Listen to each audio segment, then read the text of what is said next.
তিনজনে মিলে 3টা রুটি খাওয়ার পর বাকিটা বলছে এই বাকি রুটিটা কে খাবে?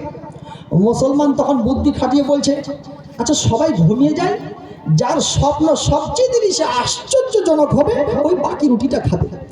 মুসলমান কিন্তু খাওয়ার ধান্দা তাল ভালো লাগিয়েছে। ঠিক আছে, সবাই শুয়ে গেল। সবাই যখন শুয়ে যায়, মুসলমান কিন্তু ঘুমায় না, একটু ভাঁজ করে খালি শুয়ে আছে, একটু ভাঁজ করে বেটাটা খালি একটু খাররাটা মারলেই তো আমি রুটিটা খাবো। ইহুদি আর খ্রিস্টান একটু খালি নাকে আওয়াজ দিয়েছে, এই বেটা উঠে রুটি খেয়েছিস, আবার ভাঁজ করে সুন্দর কিরম করে শুয়ে আছে। এবার তখন খ্রিস্টান একটু পর উঠে বলছে, ভাই ইহুদি উঠ তাড়াতাড়ি, আমি একটা আশ্চর্যজনক স্বপ্ন দেখেছি। কি স্বপ্ন বা? বলছে আমার নবী ঈসা আলাইহিস সালাম এসে আমাকে বলছে, আমার উম্মত তুমি উঠো, আমি তোমার প্রতি দারুণ খুশি, আমি তোমার প্রতি দারুণ খুশি, সুতরাং এই রুটি তুমি খাবে। রুটি আছে? রুটি তো মুসলমান আগে কখন পাক মেরে দিয়েছে।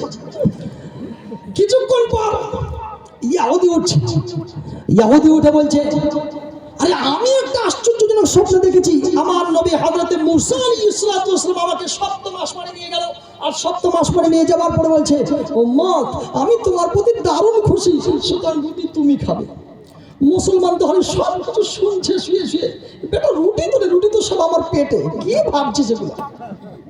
কিছুক্ষণ পর ইহুদি আর খ্রিস্টান মুসলমানকে উঠাচ্ছে, এ বাবু উঠো উঠো, তোমার কোনো স্বপ্ন আছে নাকি আশ্চর্যজনক বলো, তাহলে রুটিটা খাবে না, রুটিটা আমরা দুজন খেয়ে নিব। ই কিন্তু উঠে না, আসলে জেগে আছে কিন্তু ভান করে শুয়ে আছে, এত ধাক্কা দিচ্ছে কিন্তু ই উঠে না, উঠেই করবো কি, আমাকে পিটাবে এখন। তারপর তখন মুসলমান যখন উঠলো, ওঠার পরে তখন ওই দুজনে আশ্চর্যজনক স্বপ্ন দেখলো, শোনার পরে এবার বলছে তাহলে রুটিটা এবার বের করে যাক। রুটি যখন এবার ঢাকা উঠাতে গেছে, দেখছে রুটি তো খেয়ে শেষ, কে পার করলো, কে পার করলো, কে খেলো? তখন মুসলমান বলছে, ভাই আমি খেয়ে ফেলেছি। কি ব্যাপার তুমি খেয়ে ফেললে? মানে আশ্চর্যজনক স্বপ্ন লাগবে তারপর তো খেতে লাগবে।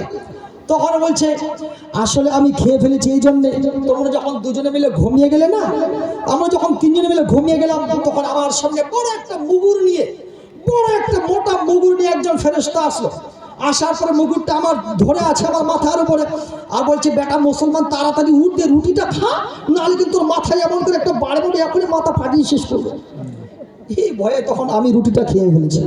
ইহুদি খ্রিস্টান বলছে, মুসলমান ভাই তোর আমরা এত কাছের বন্ধু, এত কাছের বন্ধু, তোর উপরে এত বড় একটা বিপদ চলে গেল, তুই আমাদেরকে উঠাতে পারলি না?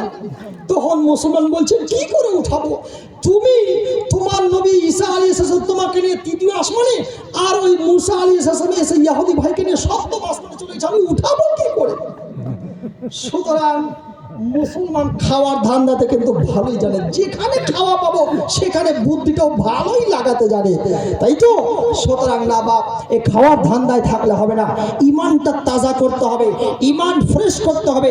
এই কাফের বেঈমানরা আমাদের উপরে লেগে পড়েছে, সুতরাং ইমানটা একটু মজবুত করেন, ইমানটাকে মজবুত করেন, আল্লাহ এবং তার রাসূলকে চিনেন। এই পৃথিবী